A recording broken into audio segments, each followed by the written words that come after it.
Shalom keluarga Suara Firman Channel. Selamat memasuki bulan puasa dan prapaskah kepada teman-teman Kristen kita yang menjalani puasa, dan juga tidak lupa kepada teman-teman Muslim kita yang juga bersama memasuki bulan puasa Ramadan. Apakah Anda tahu asal-muasal puasa dan arti yang mendalam puasa di dunia Kristen amnya Katolik? Mari kita pelajari bersama. Asal-usul amalan puasa. Asal-usul puasa dalam kekristenan awal memiliki akar yang mendalam, baik dari tradisi Yahudi maupun ajaran Yesus sendiri. Berikut adalah fakta lengkap tentang asal-usul puasa dalam kekristenan awal. Pengaruh tradisi Yahudi. Puasa adalah praktik umum dalam tradisi Yahudi, sering dilakukan sebagai tanda penyesalan, permohonan kepada Tuhan, atau persiapan untuk peristiwa penting. Contohnya, puasa yang dilakukan oleh Nabi Musa dalam Keluaran 34 ayat 28 dan Nabi Elia dalam kitab 1 Raja-Raja bab 19 ayat 8 dan Raja Daud dalam 2 Samuel bab 12 ayat 16. Mari kita dengarkan salah satu firman Tuhan dalam kitab Keluaran bab 34 ayat 28. Dan Musa ada di sana bersama-sama dengan Tuhan 40 hari 40 malam lamanya, tidak makan roti dan tidak minum air. Dan ia menuliskan pada loh itu segala perkataan perjanjian, yakni ke-10 firman. Puasa dalam tradisi Yahudi tidak hanya tentang menahan diri dari makanan, tetapi juga tentang merendahkan diri di hadapan Tuhan. Yesaya bab 58 ayat 3 hingga 7. Setelah kedatangan Yesus berpuasa selama 40 hari dan 40 malam di padang gurun sebagai persiapan untuk pelayanannya dalam Matius bab 4 ayat 1 hingga 2. Ini menjadi contoh utama bagi umat Kristen dalam mempraktikkan puasa. Di dalam ajaran Yesus tentang puasa, mengajarkan bahwa puasa harus dilakukan dengan sikap hati yang benar, bukan untuk pamer kesalehan, seperti dalam Matius 6 ayat 16 hingga 18. Ia juga menyebutkan bahwa puasa adalah salah satu cara untuk mengusir roh-roh jahat, seperti dalam Matius 17 ayat 21. Perkembangan puasa dalam gereja awal telah resmi ditetapkan dalam Konsili Nikia pada tahun 325 Masehi, di mana prapaskah harus dijalankan selama 40 hari sebelum Paskah, mengikuti contoh Yesus yang berpuasa selama 40 hari di padang gurun. Pada abad keempat dan kelima, puasa dalam gereja Katolik menjadi lebih terstruktur. Umat Kristen hanya diizinkan makan 1 kali sehari, biasanya setelah matahari terbenam, dan menghindari daging, susu, dan telur. Makna spiritual puasa dalam kekristenan awal, yaitu yang pertama, pertobatan dan penyesalan. Puasa adalah cara untuk mengakui dosa dan berkomitmen untuk hidup lebih baik. Seterusnya, solidaritas dengan yang menderita. Puasa mengingatkan umat Kristen akan penderitaan orang miskin dan mereka yang kelaparan. Dan yang terakhir, persiapan spiritual. Puasa membantu umat Kristen mempersiapkan diri secara rohani untuk merayakan misteri iman, terutamanya pada Paskah.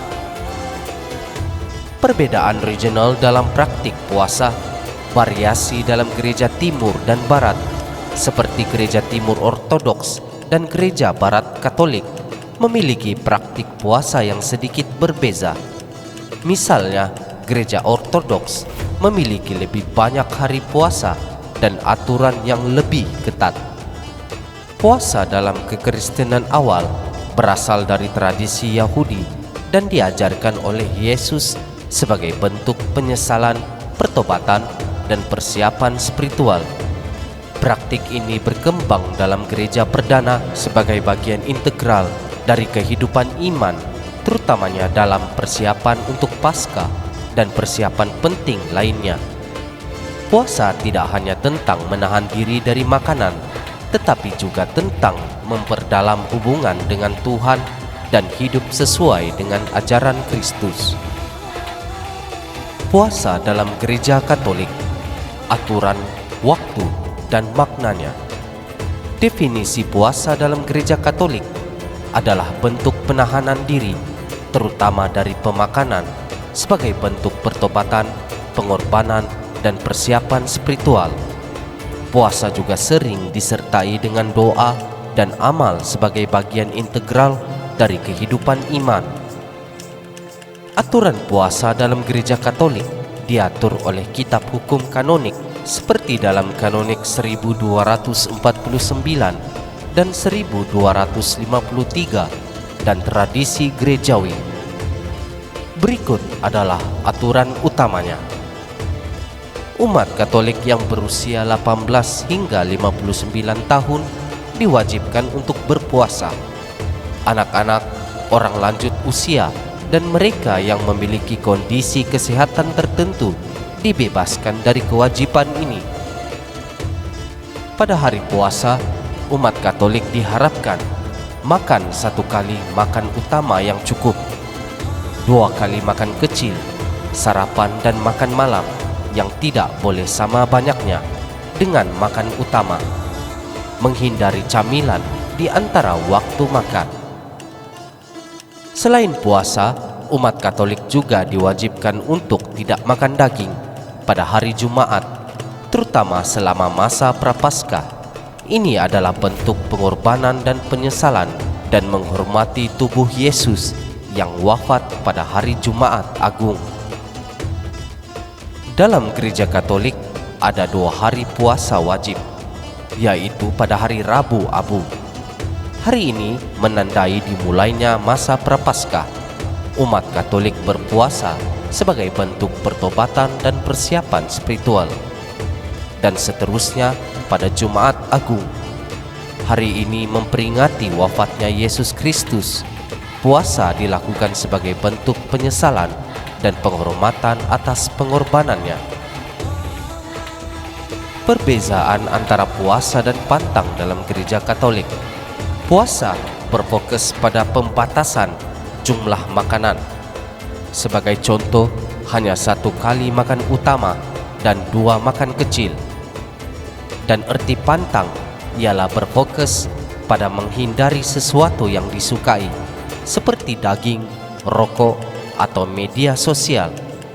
Pantang biasanya dilakukan setiap hari Jumat selama masa Prapaskah. Kenyataan ini membawa kita kepada contoh praktik puasa dalam Katolik. Contoh yang pertama adalah puasa makanan, yaitu menahan diri dari makan berlebihan atau menghindari makanan favorit. Yang kedua, puasa digital, menghindari media sosial atau hiburan digital untuk fokus pada doa dan refleksi. Dan yang ketiga, puasa dari kebiasaan buruk, yaitu berhenti merokok, minum alkohol, atau kebiasaan negatif lainnya. Puasa dalam konteks modern, Gereja Katolik modern menekankan bahwa puasa tidak hanya tentang aturan fisik, tetapi juga tentang makna spiritual.